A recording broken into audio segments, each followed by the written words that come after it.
প্রিয় বন্ধুরা, আজকে যে ভিডিওটি নিয়ে আপনাদের সামনে উপস্থিত হয়েছি সেটা হলো কিভাবে আপনি আপনার পাসপোর্টের পুলিশ ভেরিফিকেশনের মেসেজটি পাবেন এবং সেই মোতাবেক থানায় গিয়ে আপনার ভেরিফিকেশন সম্পন্ন করবেন। আর আমার ভিডিওটি যদি ভালো লাগে অবশ্যই সাবস্ক্রাইব করে পাশে থাকবেন, আমাকে উৎসাহ দিবেন।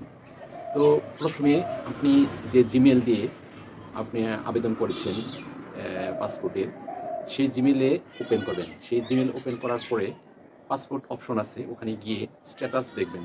স্ট্যাটাসে দেখবেন এসবি পুলিশ ক্লিয়ারেন্স লেখা আছে। সেই এসবি পুলিশ ক্লিয়ারেন্স লেখা থাকলে আপনি মনে করবেন যে কোনো দিন আপনাকে থানা থেকে ফোন দেবে। তো হঠাৎ করে একটি ফোন আসবে থানা থেকে। তো সেই ফোন মোতাবেক যখন যেতে বলে সেখানে ওই মোতাবেক ওই টাইম মতো আপনি থানায় চলে যাবেন। আর থানায় চলে যাওয়ার আগে আপনাকে অবশ্যই এনআইডি কার্ড, আপনার বিদ্যুৎ বিল, নাগরিকত্বের সনদ সহ আনুষঙ্গিক যে পেপারসগুলো আপনি জমা দিয়েছেন সেগুলো কপি আপনি সাথে নিয়ে যাবেন থানাতে।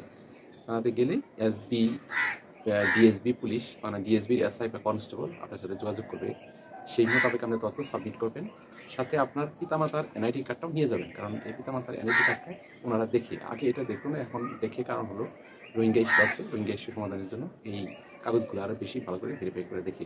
এগুলো দেখার পরে খুব একটা বেশি সময় নেয় না, হয়তো বা আধা ঘন্টা 20 মিনিট এর মধ্যে ওনারা আপনাকে ছেড়ে দেবে। এবং তারপরে 1 দিন বা 2 দিনের মধ্যে আপনার এসবি পুলিশ ক্লিয়ারেন্সের স্ট্যাটাসে এটা ওকে দেখাবে, বা এসবি পুলিশ ক্লিয়ারেন্স ক্লিয়ার হয়ে গেছে বা এটা সম্পন্ন হয়ে গেছে, এই ধরনের একটা স্ট্যাটাস দেখাবে।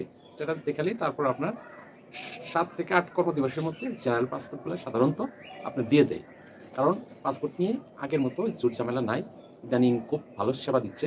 এজন্য আপনি নিজেই জিমেল দিয়ে, আপনি নিজের জিমেইলে যেটাতে আপনি কম্পিউটার দোকান থেকে আবেদন করেছেন সেই জিমেইলে স্ট্যাটাসগুলো আপনি দেখতে পারবেন। আর এভাবে আপনি পুলিশ ভেরিফিকেশন সম্পন্ন করবেন।